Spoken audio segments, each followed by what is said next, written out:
Una noche de gala en Sevilla, luces, música y copas que brillan como promesas de poder. Todo parecía perfecto hasta que, en un instante brutal, un marido millonario empuja a su esposa embarazada y la obliga a arrodillarse ante todos. El silencio es insoportable. Los invitados no saben si mirar o apartar la vista, hasta que una voz firme se alza y lo cambia todo. Desde ese momento comienza un camino de lucha entre humillación y justicia, entre miedo y esperanza, donde la dignidad se convierte en la única bandera posible. Y le aseguro que no verá venir el final hasta que lo vivamos juntos. Cuéntenos a qué hora nos escucha y desde dónde. Deje su comentario. Queremos acompañarle en esta experiencia. Las luces del Real Alcázar brillaban como estrellas, pero para Isabel todo parecía un escenario frío y ajeno. Recordaba las palabras de su madre. Hija, en Sevilla la gente siempre mira, pero no todos ven de verdad.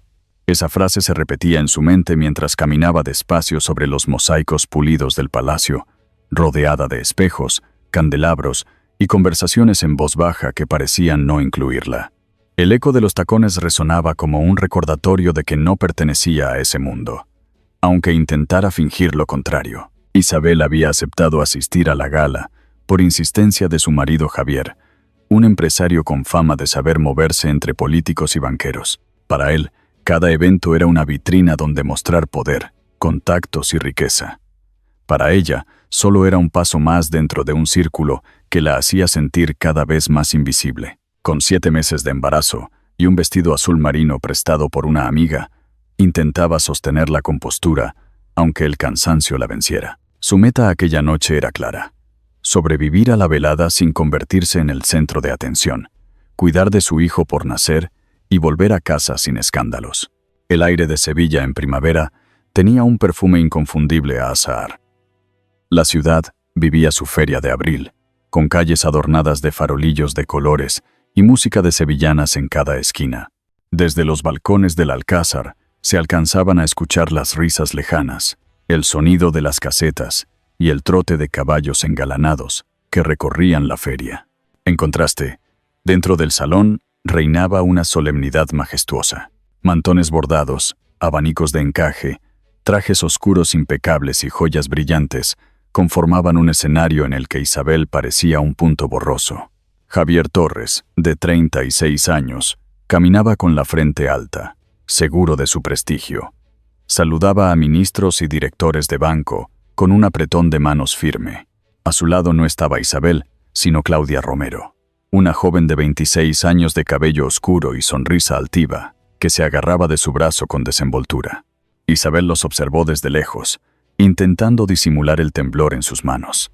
Claudia se inclinaba hacia Javier, le susurraba algo al oído y reía con estridencia, como si quisiera que todos supieran que ella ocupaba ese lugar. Los invitados murmuraban. Algunos se limitaban a comentar con abanico en mano, otros hacían gestos discretos de desaprobación. Isabel captó un comentario al pasar. «Madre mía, qué situación». Ella respiró hondo y bajó la vista, acariciándose el vientre en un gesto instintivo de protección. Sentía como su hijo se movía dentro de ella, como si también reaccionara al ambiente hostil que la rodeaba. Se acercó a una mesa donde un camarero servía copas de fino y bandejas de jamón ibérico. Agradeció en voz baja, tomó un sorbo para calmarse y buscó una silla en un rincón menos iluminado. Allí permaneció, con la espalda recta, fingiendo serenidad mientras el murmullo de la sala crecía. Los ojos de todos parecían seguirla, no con compasión sino con curiosidad, como si esperaran un desenlace incómodo. Javier apenas se acercó a saludarla con un beso en la mejilla, rápido y distante. Claudia permaneció pegada a él, sonriendo a los flashes de fotógrafos que se acercaban para retratar a las figuras más visibles de la noche. Isabel sintió como un nudo se formaba en su garganta, pero lo tragó con dignidad. Recordó a su padre Antonio, que siempre decía que levantar la cabeza era un acto de resistencia, incluso en los peores momentos. Mientras las lámparas de cristal reflejaban destellos dorados en las paredes, Isabel se levantó para estirar las piernas. Caminó por el salón con pasos cortos, notando el peso de su embarazo. Se detuvo junto a un ventanal, observando los jardines iluminados con antorchas. Los visitantes paseaban fuera, disfrutando del aire fresco, mientras ella permanecía atrapada en un ambiente que la sofocaba. El contraste era doloroso. En la feria, la gente bailaba sevillanas y compartía tapas sin importar el estatus social. En aquel palacio, todo era apariencia, competencia y jerarquía. Isabel suspiró, preguntándose cómo había llegado a ese punto, a compartir su vida con un hombre que parecía haber olvidado que ella existía. Un grupo de señoras mayores, vestidas con trajes de flamenca, pasó a su lado. Una de ellas la miró con cierta ternura y le dijo en voz baja: «Cuídate mucho, hija». Isabel sonrió agradecida, aunque no pudo evitar que sus ojos se humedecieran. Esa breve chispa de humanidad le devolvió fuerzas para mantenerse en pie. La noche avanzaba lentamente. Los discursos resonaban desde la tarima, los brindis se multiplicaban, y las notas de un cuarteto de cuerdas acompañaban la velada. Javier y Claudia se movían como una pareja de anfitriones, saludando, posando, riendo. Isabel se quedaba cada vez más relegada a las sombras, aunque cada gesto de su marido y cada carcajada de su acompañante le herían como pequeños cortes invisibles. Sentada de nuevo en su rincón, Isabel acarició con ternura su vientre. Se dijo a sí misma que no estaba sola, que tenía a su hijo y el recuerdo de sus padres como sostén. Sin embargo, una sensación extraña le invadía, una intuición de que aquella noche no sería solo otra humillación silenciosa, sino el inicio de algo más grande y doloroso. Isabel se quedó sola en un rincón, tocándose el vientre, mientras ve a Javier reír con Claudia bajo las lámparas de cristal. Isabel siente que esa noche algo está a punto de romperse para siempre. Un pequeño gesto puede encender una tormenta en medio de la música y los aplausos. Isabel recordaba la voz de su padre Antonio cuando era niña, aquel consejo repetido una y otra vez mientras caminaban juntos por las calles de Triana. Nunca agaches la cabeza, aunque el mundo te haga sentir pequeña. Ahora, en el centro del salón del Real Alcázar, esas palabras sonaban lejanas y difíciles de seguir. Estaba rodeada de personas que hablaban un idioma social distinto, con sonrisas medidas y saludos calculados, y ella, con su embarazo avanzado, se sentía fuera de lugar como una pieza equivocada en un tablero de ajedrez. El objetivo de Isabel esa noche era resistir. Sabía que Javier la había llevado a la gala no para acompañarlo de verdad, sino para que su presencia diera la impresión de una familia estable. En realidad, su marido solo pensaba en su imagen y en la manera en que Claudia lo hacía brillar con su juventud y frescura. Isabel necesitaba mantener la calma, no llamar la atención, y encontrar fuerzas para proteger al hijo que llevaba dentro. El salón estaba iluminado con lámparas de cristal que lanzaban destellos dorados. La música de un cuarteto de cuerdas llenaba el aire, interrumpida de vez en cuando por las risas de algún grupo de invitados. Camareros uniformados pasaban entre las mesas con bandejas de copas de Jerez y platos de jamón ibérico, quesos y aceitunas. El ambiente era festivo y solemne a la vez, una mezcla de gala y tradición sevillana. Fuera del palacio, los ecos de la feria de abril seguían vivos, pero dentro dominaba un protocolo elegante que no admitía errores. Isabel estaba sentada en una mesa lateral, con una copa de agua frente a ella. Javier, impecable en su chaqueta blanca, conversaba animadamente con Claudia. La joven llevaba un vestido rojo ajustado que resaltaba su figura y no perdía ocasión de acariciarle el brazo o reír con fuerza. Isabel se esforzaba por mantener la mirada en otra dirección, aunque la incomodidad le atravesaba el cuerpo. Sentía la tensión en los hombros, el cansancio de su embarazo y la soledad de ser invisible en medio de tantos ojos curiosos. El camarero se acercó con una bandeja de copas de vino tinto. Isabel dudó un momento, luego decidió tomar una para no parecer apartada del resto. Sus manos temblaban ligeramente, quizá por los nervios o por el cansancio. Cuando se giró para dejar la copa sobre la mesa, alguien pasó a su lado y la empujó con suavidad, sin darse cuenta. Fue suficiente para que unas gotas de vino cayeran sobre la chaqueta blanca de Javier. El líquido rojo se expandió como una mancha de vergüenza sobre la tela. El salón enmudeció de golpe. El cuarteto dejó de tocar. Los abanicos se detuvieron en el aire y todas las miradas se dirigieron a Javier. Claudia abrió los ojos con fingida sorpresa. Luego se tapó la boca para ocultar una sonrisa de satisfacción. Algunos invitados murmuraron: «Madre mía». Isabel se quedó petrificada. con la copa vacía en la mano y el rostro encendido. Javier giró la cabeza hacia ella con una expresión de furia contenida. Se acercó despacio, con pasos firmes, como un torero a punto de dar el golpe final. Isabel intentó decir algo, pero las palabras se quedaron atascadas en su garganta. Javier le arrebató la copa con brusquedad y la dejó sobre la mesa. Susurró con voz dura que todos alcanzaron a escuchar, siempre arruinando todo. Isabel trató de disculparse, pero su voz apenas fue un hilo. Lo siento, fue un accidente. Nadie se movió, nadie intervino. Claudia observaba la escena con una mezcla de burla y triunfo. Los invitados seguían expectantes, disfrutando del espectáculo silencioso que se desarrollaba ante sus ojos. El gesto de Javier fue tan rápido como cruel. Le agarró el brazo con fuerza y la empujó hacia el centro del salón. Isabel perdió el equilibrio con el peso de su embarazo y cayó de rodillas sobre el mármol. Un sonido seco resonó en la sala, como un martillo contra la piedra. El dolor recorrió sus piernas, pero lo que más la hería era la humillación pública. Claudia sonrió con malicia. Se inclinó hacia una amiga cercana y comentó en voz baja: «¡Qué ridícula se ve!». Varias mujeres desviaron la mirada con incomodidad, pero nadie dijo nada. Isabel sentía que el suelo frío la absorbía, que el brillo de los candelabros la apuntaba como un foco implacable. Acarició su vientre, protegiendo a su hijo, mientras contenía las lágrimas que amenazaban con desbordarse. El silencio se hizo insoportable.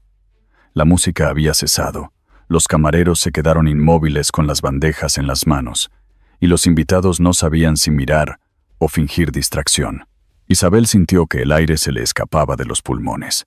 Quiso levantarse, pero la mano dura de Javier en su hombro se lo impidió. El eco de las rodillas de Isabel contra el mármol resuena. Todos miran. Nadie se atreve a intervenir. El silencio del salón era más cruel que cualquier palabra. Los invitados mantenían los abanicos inmóviles. Los camareros permanecían con las bandejas congeladas en el aire y la música ya no sonaba.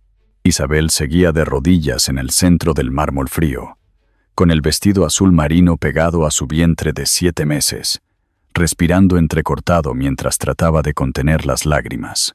El murmullo de los presentes se había convertido en un zumbido lejano que retumbaba en sus oídos, un coro mudo de miradas clavadas en su humillación. Isabel, de rodillas, pensaba en su hijo por nacer. Se repitió en silencio: «No estás sola, aguanta un poco más». El recuerdo de su madre le vino a la mente, aquella mujer fuerte que nunca permitió que la miseria le quitara la dignidad. Ahora, en medio de un palacio iluminado, Isabel sentía que la dignidad se le escapaba entre los dedos, igual que la arena en la orilla del Guadalquivir. El objetivo de Isabel en ese instante era sobrevivir al peso de la vergüenza.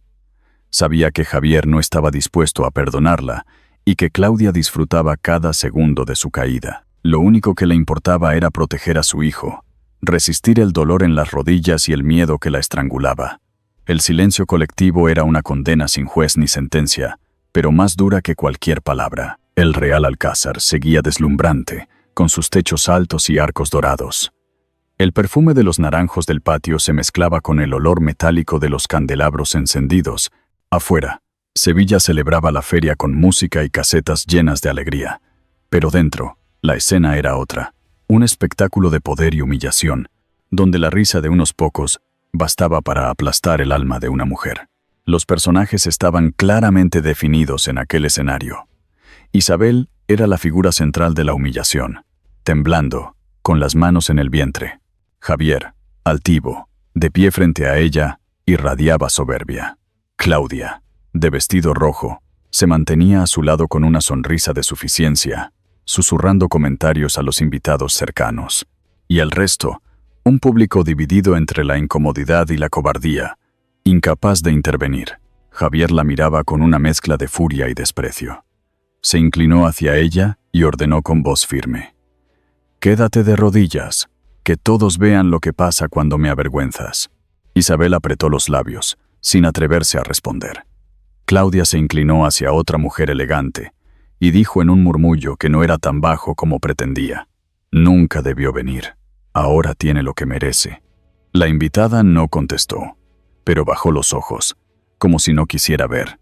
La progresión de los hechos fue lenta y cruel. Isabel intentó levantarse, pero Javier presionó su hombro con fuerza, obligándola a mantenerse abajo. La mujer sintió como el mármol frío le mordía la piel y como la mirada de decenas de personas pesaba más que cualquier golpe. Apretó el vientre con las manos, como si así pudiera crear un escudo invisible para su hijo. Un hombre mayor tosió para disimular. Una señora agitó su abanico con nerviosismo, pero nadie se atrevió a dar un paso al frente. Isabel rompió en lágrimas silenciosas. Las lágrimas resbalaban por sus mejillas, cayendo sobre el mármol, formando pequeñas huellas brillantes. Sus labios temblaban, y su cuerpo entero vibraba de humillación. La imagen era insoportable, pero también hipnótica. La de una mujer embarazada reducida a cenizas de dignidad bajo la mirada de todos. En ese momento, los ojos de Isabel se llenaron de lágrimas. Sintió que había perdido toda dignidad. Su respiración se volvió un sollozo entrecortado, como un canto de dolor que nadie quería escuchar. Fue entonces cuando una voz firme y grave rompió el silencio desde el fondo del salón. «Basta». Todos giraron la cabeza al mismo tiempo, como movidos por un resorte invisible.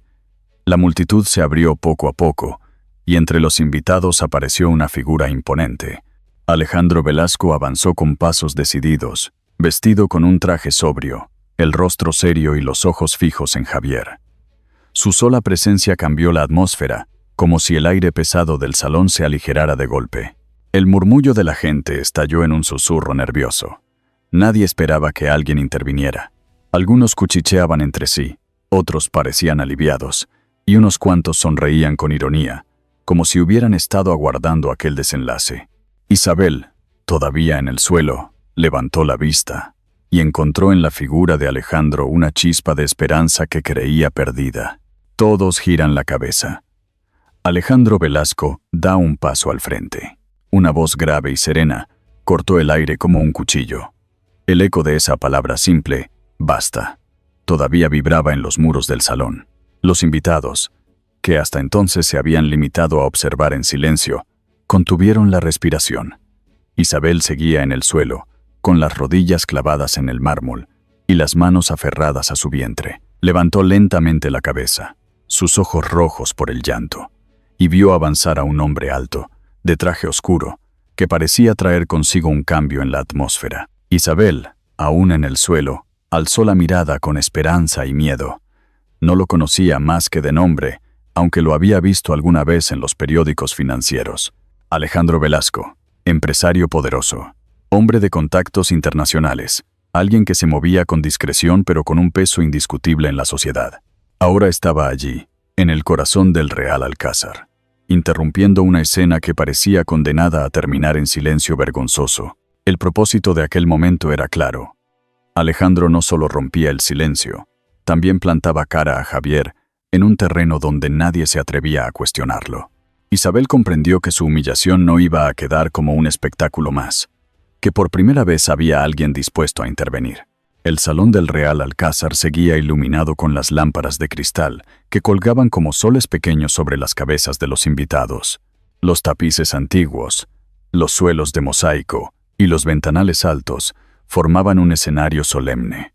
La música se había detenido, pero el aire seguía impregnado de incienso y del perfume de las flores de azahar que llegaba desde los patios.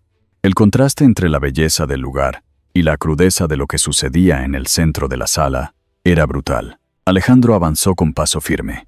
Cada movimiento resonaba en el silencio.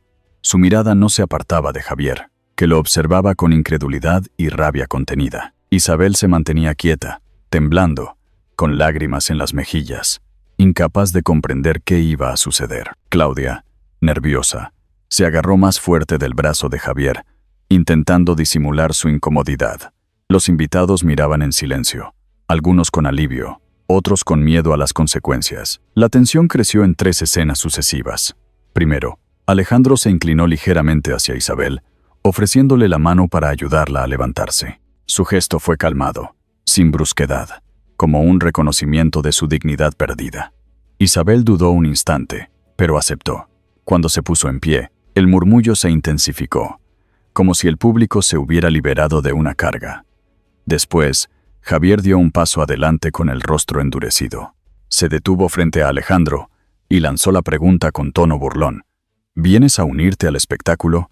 Finalmente, Alejandro respondió sin levantar la voz, pero con una claridad que atravesó la sala. No vine a ver a un hombre humillar a su mujer. Ese intercambio bastó para encender la chispa. Isabel, sostenida por la mano firme de Alejandro, sintió que un muro invisible se levantaba entre ella y Javier. Claudia apartó la vista, temerosa de quedar asociada a una escena que podía volverse en contra de todos. Un grupo de hombres mayores murmuraba entre sí, sorprendidos por el desafío abierto a Javier. El clímax llegó cuando Alejandro se colocó entre Isabel y Javier. Sus hombros rectos, su postura serena, su mirada fría, hicieron evidente que no se trataba de un gesto simbólico. Era un enfrentamiento directo. Javier respiraba agitado, con las manos cerradas en puños, pero no se atrevía a empujar a Alejandro como había hecho con Isabel. El silencio de la sala se transformó en expectación contenida, y por primera vez, la autoridad de Javier se tambaleaba frente a los ojos de todos. El rostro de Javier se contrajo de rabia.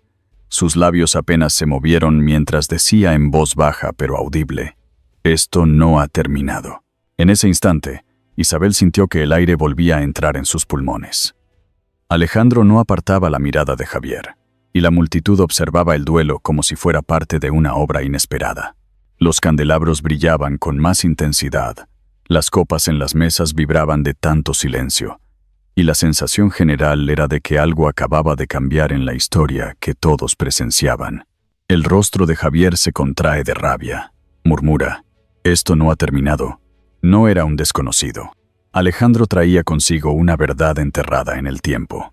La noche respiraba con alivio fuera del Real Alcázar, como si la ciudad quisiera devolver a Isabel el aire que le habían robado dentro. La música de la gala quedaba atrás, amortiguada por los muros antiguos, mientras el murmullo de Sevilla llegaba desde la Plaza del Triunfo, con un ritmo más humano. Isabel caminaba despacio, sostenida por una mezcla de gratitud y recelo, con el vientre pesado y los ojos aún húmedos. A su lado, Alejandro mantenía un paso tranquilo, atento a cualquier tropiezo, sin tocarla más de lo necesario. Detrás, a cierta distancia, 2 miembros de seguridad se ocupaban de Javier, que protestaba en voz baja con insultos entrecortados. Isabel no quería volver la cabeza. Temía que un gesto suyo reavivara la escena que necesitaba dejar atrás. Recordó de golpe las historias de su padre Antonio, contadas con una voz que parecía hecha para las tardes de invierno. La bondad no se pierde, hija, se guarda donde más falta hace. Esa memoria se cruzó con la imagen del hombre que ahora la acompañaba. Lo había visto en periódicos y tertulias discretas, siempre nombrado con respeto. Aún así, no era fácil cederle confianza. No después de tantos meses de sentirse sola bajo el brillo ofensivo del mundo de Javier. El objetivo de Isabel, aquella noche, era sencillo y al mismo tiempo inmenso: recuperar un poco de dignidad, saber que su hijo crecería lejos de la humillación. El aire de primavera traía olor a azahar y piedra húmeda. Las campanas de la catedral marcaron la hora con golpes pausados que parecían ordenar el corazón de Isabel. Entre turistas que curioseaban sin entender, vendedores que guardaban sus puestos y parejas que cruzaban la Plaza de la Mano, la ciudad ofrecía un refugio de sonidos cotidianos. Alejandro la guió hacia un rincón menos concurrido, junto a una barandilla desde la que se veía la torre iluminada. Se quitó la chaqueta y se la puso sobre los hombros con un gesto que no era de galantería, sino de cuidado. Isabel quiso rechazarla por pudor, luego aceptó con un asentimiento breve. «Gracias», dijo en voz baja, y él contestó: «No tienes que agradecerme nada». Hubo un silencio que no pesaba, solo dejaba sitio a la respiración, al roce mínimo del tejido, a la certeza de que el mármol frío había quedado atrás. Los pasos de quienes pasaban a su lado se mezclaban con un murmullo de idiomas. A veces alguien se detenía, miraba a Isabel con curiosidad, notaba su embarazo, notaba su cara roja por el llanto, y seguía camino. «Sevilla», pensó, «sabe mirar sin hacer ruido». Alejandro miró de reojo hacia la puerta del Alcázar. Comprobó que Javier no iba a salir en ese instante, y luego volvió a Isabel con una calma que a ella le resultó extraña. «Quiero contarte algo», dijo, y en esas palabras había una especie de permiso para que la noche cambiara de tono. Isabel asintió, con el cuerpo en tensión, como si el más leve recuerdo pudiera romperla. Él habló sin prisa. Hace años, cuando yo era muy joven, viví un tiempo en Colombia. No tenía nada de lo que ves ahora. Ni traje, ni escoltas, ni esta reputación que a veces me hace daño. Tu padre me ayudó entonces. Era español, se llamaba Antonio Martín. El nombre cayó entre los dos como una moneda que encuentra su sitio en una fuente. Isabel parpadeó, sorprendida, y notó como algo dentro de ella se aflojaba, como si alguien hubiera abierto una ventana en una habitación cerrada. «Mi padre», dijo, con la voz rota. Alejandro inclinó la cabeza, confirmando. «A él le debo la primera oportunidad. Me consiguió un trabajo pequeño. Me prestó dinero cuando nadie lo hacía. Me dio comida y me regaló una frase que no he olvidado. Que la decencia sostiene el mundo cuando la fortuna decide jugar sucio». Isabel llevó las manos al vientre en un gesto instintivo y dejó que una lágrima le corriera por la mejilla. Los recuerdos se impusieron con nitidez. Antonio arreglando un motor en el taller, limpiándose las manos con un paño, volviendo a casa con pan y aceite, contándole que la vida a veces se endereza con actos pequeños. Él no hablaba de favores, susurró ella. Hablaba de hacer lo correcto. Alejandro asintió. Eso fue para mí, hacer lo correcto. En la Plaza del Triunfo, un grupo de turistas se reunió para una foto. El flash iluminó por un instante las piedras centenarias. Isabel, con la chaqueta sobre los hombros, sintió el peso amable de la tela y el alivio de no estar a la vista de todos. Alejandro la condujo un poco más hacia la sombra de un portal, y entonces continuó con su relato. No podía quedarme de brazos cruzados cuando vi lo que te estaban haciendo dentro. Llegué a la gala por invitación. Iba a saludar a un viejo amigo. Te vi en el suelo, y recordé a tu padre, como si lo tuviera delante. Isabel respiró hondo. Notó un movimiento de su hijo, una pequeña patada que fue como una señal de vida. Miró a Alejandro con una mezcla de gratitud y cautela. No entiendo por qué te acordaste ahora, dijo, no como reproche, sino como un intento de entender la lógica de las cosas. Porque la gratitud no es un acto de calendario, respondió él. No requiere invitación. Te vi y supe que debía ponerme delante. En ese momento, Javier apareció a lo lejos en la salida del alcázar, todavía retenido por el personal. Hubo gritos y unas palabras que el viento deshizo. Alejandro no miró hacia allí. Clavó los ojos en Isabel y habló con solemnidad, como quien dice algo que ha preparado durante años, sin buscar dramatismo, solo verdad. Tu padre me enseñó que la bondad salva. Hoy me toca devolver esa deuda. La frase se quedó vibrando en el espacio. Isabel cerró los ojos y dejó caer la cabeza un instante, como si necesitara inclinarse ante una noticia que la desbordaba. Sintió que las piernas le temblaban, pero no de miedo. Era un temblor extraño, el de quien presiente que su vida se está moviendo hacia otro sitio. La mano de Alejandro no la sostuvo, no hizo falta. Bastó con su presencia. A partir de ahí, las escenas sucedieron con una claridad que Isabel no habría imaginado unas horas antes. Alejandro habló de un coche esperando a un lado de la plaza, de una casa fuera de la ciudad donde podría descansar, de una enfermera de confianza, de un abogado discreto, que no haría nada sin su consentimiento, no daba órdenes, proponía caminos. Isabel escuchaba con atención y con reservas, intentando que el sentido común sostuviera la emoción. Pensó en su madre Teresa, en su mirada de orgullo cuando ella aprobó el primer trabajo, en la paciencia con la que hacía caldo los domingos, en aquella costumbre de dejar una moneda a la camarera con una sonrisa. Sevilla enseña a agradecer, se dijo, pero también a desconfiar de quien llega con soluciones demasiado perfectas. Las campanas volvieron a sonar, y justo entonces pasó un coche de caballos que dejó un olor a cuero y paja. Un anciano que paseaba a su perro se detuvo para mirar a Isabel con una curiosidad benigna. ¿Está usted bien, señora?, preguntó. Isabel respondió que sí con un gesto, y el hombre siguió su camino. La vida, pensó, se obstina en continuar aún cuando el corazón tiembla. Alejandro se apartó medio paso y buscó su mirada. No tienes que decidir nada ahora, dijo. Solo quiero que sepas que no estás sola. Si prefieres que llame a alguien de tu familia, lo haré. Si quieres ir a casa esta noche, también, haré lo que tú digas. Esa renuncia a imponerla tranquilizó más que cualquier promesa. Isabel miró la torre iluminada, pensó en el niño que se movía dentro de ella, Pensó en el mármol frío del salón y en las manos que no se atrevieron a levantarla. Luego pensó en la frase de su padre, esa que ahora parecía repetirse desde una voz nueva. Había fotografías en móviles, lo sabía. Había miradas que podían declararlo todo si alguien las llamaba a testificar. Había pruebas para no sentirse culpable por alzar la voz. Y sin embargo, confiar requería un paso más íntimo que cualquier expediente. Isabel respiró, sintiendo que el aire le llegaba por fin a los pulmones con cierta normalidad. Miró a Alejandro, luego al coche que esperaba bajo la sombra, después al cielo limpio de la noche sevillana. La ciudad parecía decirle que eligiera con calma. Isabel siente un nudo en la garganta. Por primera vez no se siente sola, pero tampoco sabe si confiar. A veces la esperanza llega en forma de un lugar nuevo donde respirar sin miedo.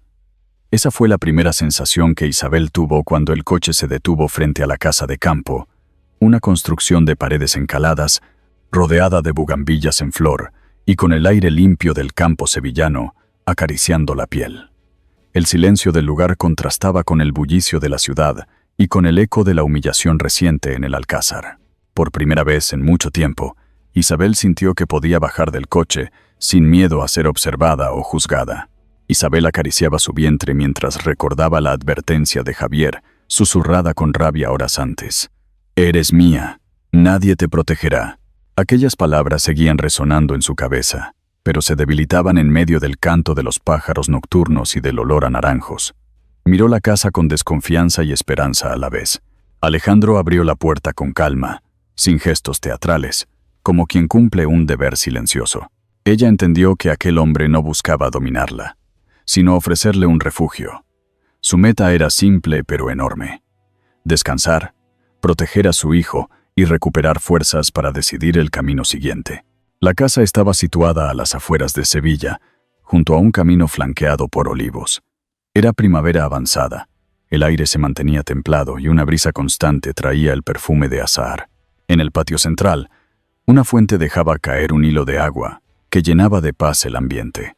Dentro, las habitaciones estaban decoradas con sencillez: cortinas claras, muebles de madera, cuadros con escenas de la feria y del río Guadalquivir. La cocina olía a pan recién horneado, y el salón ofrecía sofás amplios cubiertos con mantas bordadas. Era un lugar pensado para la calma, un espacio donde los recuerdos de humillación no podían penetrar fácilmente. Isabel entró con cautela, apoyándose en la barandilla.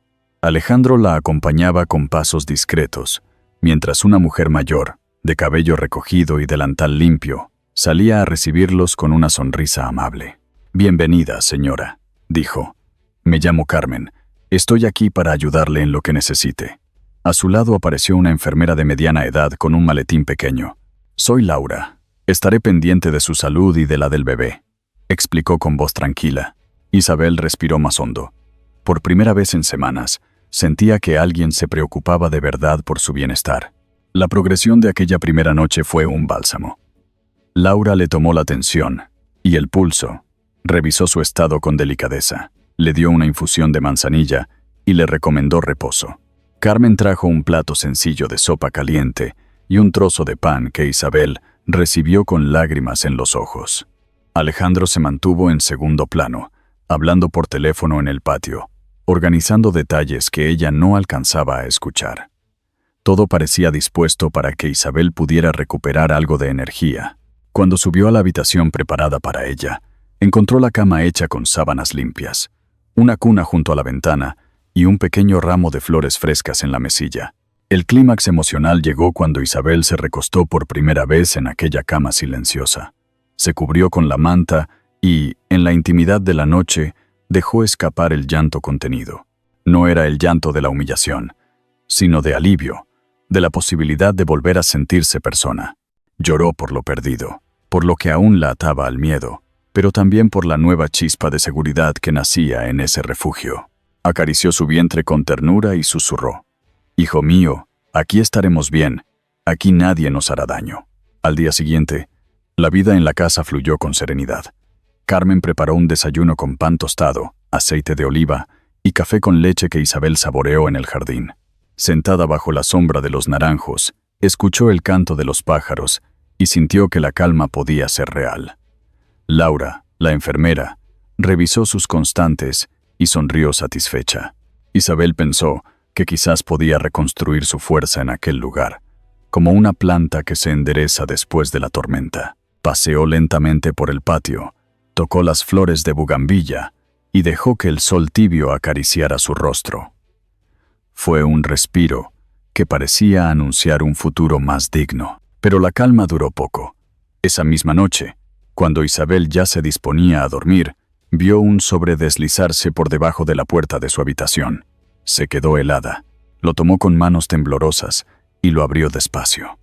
Dentro había una hoja con letras torpes, escritas con rabia. «Te estoy observando». El corazón de Isabel se aceleró. La calma se rompió en 1000 pedazos, y el silencio de la casa se convirtió en un vacío inquietante. Antes de dormir, encuentra un sobre bajo la puerta, con un mensaje escrito: «Te estoy observando». La paz en la casa de campo se quebró con unas pocas palabras escritas en tinta roja. Isabel sostuvo el papel entre las manos, leyendo una y otra vez la frase: «Te estoy observando». El mensaje parecía arder en sus dedos, como si cada letra confirmara que Javier seguía cerca, vigilándola, dispuesto a recordarle que su sombra no desaparecía con la distancia. El silencio de la noche, que hasta hacía unos segundos le había parecido un refugio, se volvió inquietante. Cada crujido de la madera, cada soplo de viento contra las contraventanas, le hizo temblar. Isabel recordó la voz furiosa de Javier en el alcázar. Esto no ha terminado. Esa amenaza se materializaba ahora en el sobre anónimo. Sintió un nudo en el estómago y un sudor frío recorriéndole la espalda. Acarició su vientre con desesperación, como si pudiera blindar a su hijo de cualquier peligro. Aún así, sabía que esconderse no bastaría, que vivir bajo esa presión acabaría destruyéndola. El propósito de Isabel empezaba a transformarse. Hasta ese momento, solo había buscado sobrevivir, descansar en la casa segura, recuperar fuerzas. Pero el mensaje le mostró que el miedo la seguiría a cualquier parte, mientras no diera un paso adelante. Su meta ahora era otra: enfrentarse a Javier, no con violencia, sino con la fuerza de la ley, para proteger su futuro y el de su hijo. La casa estaba envuelta en la penumbra. Afuera se escuchaban grillos y el rumor lejano del río Guadalquivir. Dentro, las luces tenues de las lámparas daban un ambiente sereno que contrastaba con la agitación de Isabel. Alejandro apareció desde el patio, con gesto serio al ver el sobre en sus manos. Carmen y Laura se asomaron detrás, preocupadas por el rostro desencajado de la mujer. Los personajes se reunieron en torno al sobre. Isabel, pálida, lo mostró en silencio. Alejandro lo tomó con guantes para no borrar huellas y lo guardó en una bolsa. Carmen le ofreció agua a Isabel, mientras Laura revisaba sus signos vitales. Alejandro, con la calma de quien está acostumbrado a manejar crisis, explicó que aquello se convertiría en prueba para la policía y que debía solicitarse una orden de protección inmediata. La progresión de los hechos ocurrió en 3 momentos claros. Primero, Alejandro llamó desde su móvil a un contacto de confianza en la policía local. Su voz fue firme. «Tenemos una amenaza directa. Necesito que se active el protocolo». Segundo, Isabel se sentó en la mesa del comedor, aún temblando, y dijo con un hilo de voz: «No puedo seguir huyendo». Alejandro la miró y respondió: «Lo sé. Por eso vamos a actuar». Finalmente, Carmen trajo una manta y se la colocó en los hombros, mientras Laura susurraba: «Tu hijo necesita que te mantengas fuerte». El clímax emocional se produjo cuando Isabel golpeó la mesa con la mano abierta, sorprendiendo incluso a los demás. «No puedo seguir huyendo. Este hijo merece algo mejor», declaró, con lágrimas en los ojos, pero una fuerza nueva en la voz. Era la primera vez que hablaba de esa manera desde que todo comenzó. Alejandro asintió en silencio, respetando su decisión. El rostro de Isabel se transformó. La mujer que apenas unos días atrás temblaba de vergüenza en el suelo del alcázar, ahora mostraba un brillo distinto en la mirada. El miedo seguía allí, pero mezclado con determinación. Era consciente de que enfrentarse a Javier en un tribunal sería duro, que exponerse ante la prensa le resultaría doloroso. Pero ya no había otro camino. Alejandro asintió y dijo: Entonces iremos a los tribunales. La frase quedó suspendida en el aire, como una promesa y al mismo tiempo una sentencia. Isabel respiró hondo, sintiendo que esa decisión marcaba el inicio de una nueva etapa. El sobre con la amenaza ya no era solo un recordatorio del miedo, sino el detonante de una batalla que pensaba librar con dignidad. Afuera, los grillos seguían cantando, y la brisa del campo entraba por la ventana. El futuro no sería fácil, pero al menos estaba en camino. Alejandro asiente y dice: entonces iremos a los tribunales. La verdad, cuando se organiza en papeles y testimonios, se convierte en un arma más fuerte que el miedo. Esa frase fue lo primero que Isabel pensó al entrar en el despacho de la abogada. Un piso luminoso con ventanas que daban a la Avenida de la Constitución, por donde pasaban tranvías que hacían vibrar suavemente los cristales. El rumor de la calle, con su mezcla de turistas, oficinistas y vendedores de café, le dio un marco cotidiano a lo que estaba a punto de comenzar. Recordó el consejo de su padre Antonio, aquella máxima que parecía haber vuelto para acompañarla. Hija, haz lo correcto aunque tiemblen las manos. Y le temblaban. No solo por el embarazo avanzado, también por la presión de poner orden en una historia que hasta entonces había sido puro dolor. El objetivo del día era claro: iniciar el proceso legal con rigor, reunir pruebas, dar forma a la verdad para que no quedara ningún hueco donde el miedo pudiera esconderse. A su lado, Alejandro mostraba una serenidad concreta, la de quien sabe escuchar a los profesionales y poner recursos sin invadir el espacio de la mujer que toma las decisiones. El despacho olía a papel limpio y a café reciente. En las paredes, estanterías con códigos, sentencias encuadernadas y una fotografía antigua de la catedral. La abogada, una mujer de alrededor de 50 años con gafas de pasta y voz templada, recibió a Isabel con un apretón de manos firme, una mirada directa y una sonrisa sin condescendencia. «Soy Marta Salcedo», dijo. «Gracias por venir. Siéntate cuando quieras». Isabel se acomodó con cuidado, la espalda apoyada, las manos sobre el vientre, y comenzó a hablar con una calma que la sorprendió, como si al por fin ordenar los hechos, hubiera encontrado una columna donde apoyarse. Narró la gala en el Real Alcázar, el accidente del vino, el empujón que la llevó al suelo, la orden de permanecer de rodillas, la sala entera mirando, el silencio clavado en la garganta, la aparición de Alejandro y la salida a la Plaza del Triunfo. Habló también de la casa de campo, de la enfermera Laura, de Carmen y su sopa caliente, del sobre deslizado bajo la puerta con la frase escrita en tinta roja. Marta no interrumpió más que para precisar fechas y horas. Tomó notas con caligrafía clara. Pidió que cada dato quedara ubicado. Y, cuando Isabel terminó, colocó la pluma sobre el escritorio y respiró hondo. «Bien», dijo, «vamos a ordenar todo esto». La progresión del trabajo se articuló en 3 movimientos precisos. Primero, la abogada recogió las pruebas ya existentes. El sobre de la amenaza, guardado con guantes en una bolsa de evidencia, las fotografías del mensaje, los informes médicos que Laura había preparado con constancia, las anotaciones de tensión y pulso de las últimas semanas. Además, Alejandro aportó los contactos para obtener copias de las grabaciones de la gala, aquellas imágenes captadas discretamente por invitados que ya estaban localizados gracias a un periodista de confianza, y que mostraban la caída de Isabel y la orden humillante en primer plano. Segundo, Marta explicó la necesidad de solicitar de inmediato una orden de protección, y marcó en su agenda una visita al juzgado de guardia ese mismo día, con el fin de impedir que Javier pudiera acercarse a menos de cierta distancia. «Esto es urgente», señaló, «y la ley nos ampara». Tercero, estableció el calendario realista. Habría varias semanas de recopilación de pruebas, declaraciones y valoraciones periciales. Después, según la carga del juzgado, se fijaría fecha de juicio. «La prisa es mala consejera», dijo. «Prefiero llegar con todo cerrado a empujar un procedimiento improvisado». Alejandro se mantuvo en silencio la mayor parte del tiempo. Intervino solo para asegurar que los costes no serían un problema y que su equipo podía ayudar a localizar testigos sin presiones. Marta le agradeció con un leve gesto y volvió a mirar a Isabel. «Aquí lo importante eres tú. y lo que tú decidas. El ambiente, pese a la dureza del asunto, se volvió casi doméstico cuando la secretaria entró con 3 cafés y un plato de galletas. Isabel tomó un sorbo de café con leche y sintió una energía tibia que le acomodó los nervios. Fuera, un tranvía pasó con su ritmo mecánico, como si la ciudad diera fe de que la vida no se detenía por el dolor. Durante las horas siguientes, Marta puso un grabador sobre la mesa y pidió a Isabel una declaración pormenorizada para el expediente. La voz de Isabel salió firme, hilvanando detalles que hasta entonces habían sido solo heridas.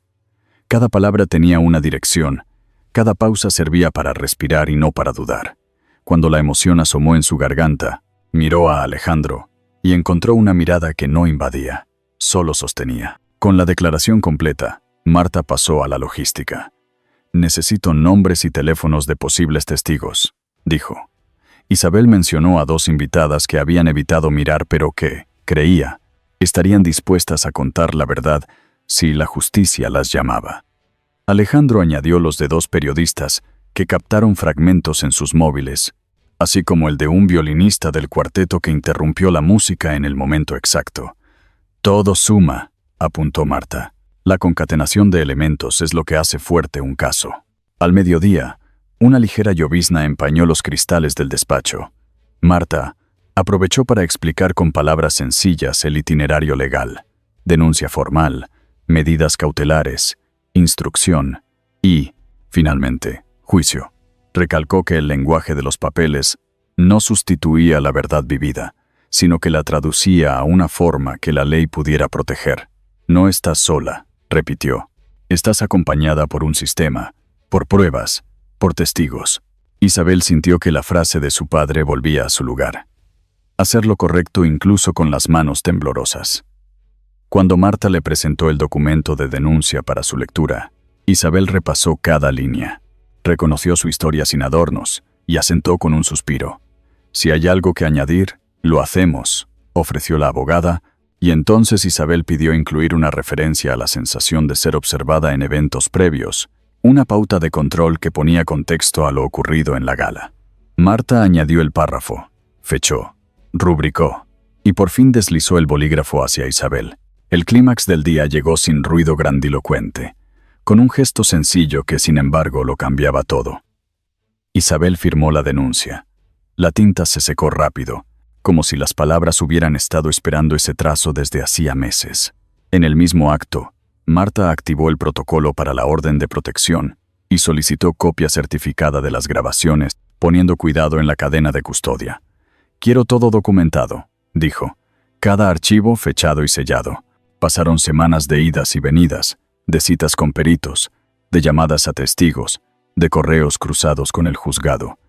Isabel viajaba al despacho en coche, a veces temprano para evitar el calor, tomaba un café en la cafetería de la esquina y subía con paso lento pero firme. El embarazo avanzaba, y con él la sensación de que cada papel firmado era una cuna que se armaba en el terreno de la ley. Alejandro, entre reuniones, aparecía para preguntar si hacía falta algo, y casi siempre se marchaba con la misma respuesta de Marta: «Vamos bien, pero sin atajos». Cuando al fin llegó la notificación de que el juzgado admitía la denuncia y fijaría fecha de juicio, Isabel experimentó una mezcla de vértigo y alivio. No era la solución, era la puerta abierta a la solución. Ese atardecer, con la luz dorada entrando como una bendición en el despacho, Marta miró a Isabel con respeto y, con la franqueza de quien no vende espejismos, señaló el horizonte inmediato. La abogada le advierte: «Prepárate, el juicio será público y duro». Las campanas de Sevilla repicaban con fuerza aquella mañana, como si quisieran recordar a todos que la verdad estaba a punto de ocupar su sitio. Isabel se levantó temprano, con el vientre ya de 8 meses, y miró su reflejo en el espejo del dormitorio. El vestido sencillo que había escogido no buscaba deslumbrar, solo transmitir sobriedad. Recordó la voz de su madre Teresa: «La dignidad no está en lo que llevas, sino en cómo caminas». Repitió esa frase mientras acariciaba su vientre, sabiendo que ese día no era solo suyo, sino también de su hijo. Isabel sentía el corazón acelerado. Durante semanas había esperado ese momento, temiendo y deseando a la vez que llegara. Recordaba cada cita en el despacho de Marta, cada documento firmado, cada prueba reunida con paciencia. Lo que empezó como miedo en la casa de campo ahora se transformaba en determinación. Su meta ya no era resistir en silencio, sino hablar en voz alta para que quedara constancia de lo que había vivido. Alejandro la esperaba en el salón con un gesto de respeto, sin prisa, como si supiera que cada paso que ella diera tenía su propio ritmo. El tribunal de Sevilla estaba abarrotado. A la entrada, periodistas con micrófonos y cámaras se agolpaban buscando una declaración. Alejandro pidió a su equipo de seguridad que despejara el camino. Isabel, sostenida por Laura, la enfermera que no se separaba de ella, caminó con la cabeza alta. Dentro del edificio, las paredes cubiertas de mármol y los retratos antiguos imponían un silencio solemne. La sala de audiencias tenía bancos de madera donde se acomodaban testigos, curiosos y periodistas acreditados. En el estrado, la jueza ajustaba sus gafas con gesto severo. Los personajes principales se ubicaron en sus lugares. Javier, impecable con traje oscuro, mantenía la mandíbula tensa y los ojos cargados de furia. A su lado, Claudia se mostraba inquieta, jugueteando con un pañuelo de seda, como si quisiera desaparecer y a la vez seguir formando parte del espectáculo. Marta se sentó junto a Isabel, desplegando carpetas con pruebas y documentos. Alejandro ocupó el lugar asignado a los testigos, recto y sereno. La jueza observó a todos con mirada imparcial, consciente del peso que aquella causa estaba teniendo en la ciudad. La progresión del juicio comenzó con la lectura de la denuncia. La secretaria leyó en voz alta la acusación: agresión psicológica, humillación pública y amenaza contra una mujer embarazada. Javier movió la cabeza con desprecio. Isabel respiró hondo, mantuvo la calma y esperó su turno. El primer testimonio fue el suyo. Subió al estrado con pasos lentos, apoyada en la barandilla, y comenzó a narrar con voz firme lo sucedido en el alcázar. Describió el accidente del vino, el empujón, la caída al suelo, la orden de permanecer de rodillas y el silencio cómplice de todos. Cuando la emoción quiso quebrarla, pensó en su hijo y en la frase de su padre: «Haz lo correcto aunque tiemblen las manos». Terminó su relato entre murmullos contenidos de los asistentes. El segundo momento llegó con la proyección de las grabaciones. En una pantalla grande se vieron las imágenes tomadas por invitados con sus móviles. El silencio en la sala se hizo espeso cuando apareció Isabel de rodillas, con las lágrimas cayendo sobre el mármol, mientras Javier la sostenía por el hombro. Los susurros del público se hicieron inevitables. La jueza pidió silencio con un golpe de mazo. Marta aprovechó para subrayar: aquí no hay interpretaciones, hay hechos. El tercer momento fue el testimonio de Alejandro. Se levantó, saludó a la jueza y declaró con voz firme: vi cómo la empujó y la obligó a permanecer de rodillas. Intervine porque no podía permitirlo. Su relato fue preciso, sin adornos, con la autoridad de quien no teme al poder de Javier. La jueza escuchó con atención, tomando notas. Después llamó a Claudia. Nerviosa, la joven se acomodó en el estrado y, aunque intentó esquivar preguntas, terminó admitiendo que Javier solía perder la calma en público y que aquella noche la situación se le fue de las manos. Fue suficiente para reforzar la acusación. El clímax del juicio llegó cuando la jueza pidió un receso para deliberar y regresó con el veredicto. La sala se llenó de tensión. Isabel apretó las manos sobre su vientre. Alejandro le dedicó una mirada de apoyo y Marta se inclinó hacia adelante con los documentos en orden. La jueza, con voz clara y pausada, declaró a Javier Torres culpable de humillación y amenazas contra su esposa embarazada. La sentencia incluía indemnización económica, pérdida de su cargo en la empresa y una orden de alejamiento permanente. Un murmullo recorrió la sala. Algunos periodistas salieron corriendo a transmitir la noticia. El rostro de Javier se transformó en una máscara de rabia. Golpeó la mesa con el puño y murmuró entre dientes: «Esto no se queda así». Claudia, en cambio, se deslizó discretamente hacia la salida, evitando su mirada, como quien abandona un barco que se hunde. Isabel, al escuchar la sentencia, sintió un alivio profundo que recorrió su cuerpo como un río caliente. No era la venganza lo que buscaba, sino la confirmación de que la justicia existía. Alejandro se levantó y la ayudó a incorporarse. Marta sonrió con discreción, como quien sabe que la batalla aún no ha terminado, pero que la primera victoria ha sido decisiva. Isabel dejó que las lágrimas brotaran sin vergüenza, lágrimas de alivio y de cansancio. Mientras afuera, las campanas repicaban otra vez. El futuro se abría incierto, pero por primera vez lo hacía sin la sombra de la humillación. Javier golpea la mesa y murmura con rabia: «Esto no se queda así». Las semanas después del juicio transcurrieron como una transición entre dos mundos. Isabel caminaba cada mañana por el pasillo de la casa de campo, apoyada en la barandilla, sintiendo el peso de su embarazo ya en los últimos días. El eco de la sala del tribunal aún vibraba en su memoria, junto con las campanas que habían marcado la sentencia. A veces despertaba con miedo, imaginando que Javier aún la observaba desde algún rincón.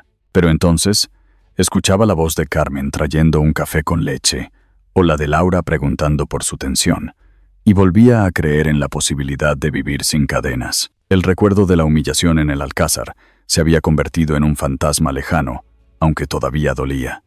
Isabel sabía que las heridas invisibles tardarían en cicatrizar. Aún así, cada vez que acariciaba su vientre, sentía la certeza de que había ganado algo más grande que cualquier proceso judicial: la posibilidad de criar a su hijo en un ambiente donde la dignidad no se negociara. Su objetivo ahora era preparar el nacimiento con calma, rodeada de afecto, y comenzar una vida nueva donde las sombras del pasado no pudieran alcanzarla. La primavera sevillana avanzaba hacia el verano. Las calles se llenaban de turistas, el río Guadalquivir brillaba bajo el sol, y las terrazas ofrecían tapas de tortilla y jamón a quienes paseaban. Desde la ventana de la habitación, Isabel podía ver a lo lejos las colinas verdes y escuchar el canto de los gorriones. La ciudad seguía viva con su bullicio, pero ella habitaba un refugio de calma. Alejandro visitaba la casa con frecuencia, siempre respetando su espacio. Marta, la abogada, la llamaba para informarle de los trámites posteriores a la sentencia. Todo parecía en orden, y sin embargo Isabel guardaba un resquicio de inquietud, la sensación de que el miedo podía regresar en cualquier momento. En la vida diaria, los personajes cercanos a Isabel seguían cumpliendo un papel esencial. Carmen la cuidaba como a una hija, preparando caldos suaves, cortando fruta fresca y recordándole que descansara. Laura vigilaba cada signo vital, convencida de que el bebé nacería fuerte. Alejandro aparecía con flores, con libros y con silencios que acompañaban mejor que cualquier discurso. Claudia, en cambio, había desaparecido de la escena pública, evitando a la prensa y a Javier. La jueza había ratificado la orden de alejamiento, y la policía la vigilaba con discreción. Isabel agradecía ese cuidado silencioso, aunque sabía que la verdadera seguridad estaba en su propia decisión de no callar nunca más. La progresión de los días culminó en una madrugada tranquila. Isabel sintió las contracciones mientras el cielo aún estaba oscuro. Laura la ayudó con calma, mientras Carmen preparaba una bolsa con lo esencial. Alejandro llegó al amanecer, condujo el coche hacia el hospital de Sevilla y permaneció en la sala de espera, paseando de un lado a otro, con el rostro tenso pero confiado. Isabel, entre el dolor y la esperanza, pensó en su padre Antonio y en su madre Teresa, en todo lo que habían enseñado sobre resistir con dignidad. Tras horas intensas, el llanto del bebé llenó la habitación. Era un sonido nuevo, limpio, que borraba todos los ecos anteriores. Isabel lo sostuvo entre sus brazos, observó sus ojos cerrados y murmuró: «Mateo». El clímax de su vida llegó con ese nacimiento. No era solo un hijo lo que recibía, sino la confirmación de que el futuro podía escribirse de otra manera. Isabel lloró, pero ya no con dolor ni vergüenza, sino con una alegría serena que iluminó el cuarto. Laura sonrió, Carmen aplaudió suavemente, y Alejandro, al entrar después de que todo se calmara, inclinó la cabeza con respeto. Isabel sintió que el peso del pasado se deshacía en el aire, sustituido por la fuerza de una vida nueva. Semanas después, Sevilla celebraba otra gala, esta vez benéfica. Isabel fue invitada no como acompañante de alguien poderoso, sino como mujer que había transformado su experiencia en un testimonio público. Se vistió con un traje claro, sencillo pero elegante, y llegó acompañada de Alejandro, que se mantuvo un paso detrás para no robarle protagonismo. Los invitados la recibieron con un aplauso espontáneo. Subió al estrado, respiró hondo y habló con voz firme. El silencio nunca protege. Hoy estoy aquí porque decidí hablar y porque la justicia escuchó. Pero sobre todo, estoy aquí porque mi hijo merece crecer en un mundo donde la dignidad no se humilla. Las palabras resonaron en la sala y algunos de los asistentes, conmovidos, se pusieron de pie. El rostro de Isabel irradiaba calma. Sostenía a Mateo en brazos cuando bajó del estrado y sintió que aquel aplauso era para los dos. Alejandro la miró con una mezcla de orgullo y respeto. Marta la felicitó con un apretón de manos. Carmen y Laura, desde la segunda fila, no pudieron contener las lágrimas. La ciudad de Sevilla, con sus luces, su música y su azahar, parecía abrazar aquel momento como un triunfo colectivo. Isabel sabía que la historia no terminaba allí. El miedo podía regresar en forma de recuerdos, de noches inquietas o de comentarios malintencionados. Pero también sabía que ya no estaba sola. Había aprendido a confiar, a pedir ayuda, a sostener su voz frente al silencio. El juicio había sido duro, pero le había devuelto la certeza de que la verdad no se negocia. Ahora, con Mateo en brazos, se sentía lista para vivir con esperanza. El clímax emocional del acto fue seguido por un silencio cargado de respeto. Isabel respiró hondo y bajó la vista hacia su hijo. No había trofeos ni victorias ruidosas, solo la calma profunda de quien ha sobrevivido y ha elegido levantarse. Sevilla, con su aire tibio de primavera, parecía susurrarle que ese era el renacer que merecía. Isabel mira a Mateo en brazos y piensa que aún queda camino, pero ahora lo hará libre. En los últimos compases de esta historia, queda la imagen serena de una mujer con su hijo en brazos, dejando atrás las sombras del miedo y encontrando en la ternura cotidiana la fuerza de un comienzo nuevo. El murmullo de Sevilla, con sus campanas y sus patios perfumados de azahar, parece envolver ese renacer como un abrazo silencioso que guarda las huellas del dolor y al mismo tiempo abre la puerta a la esperanza.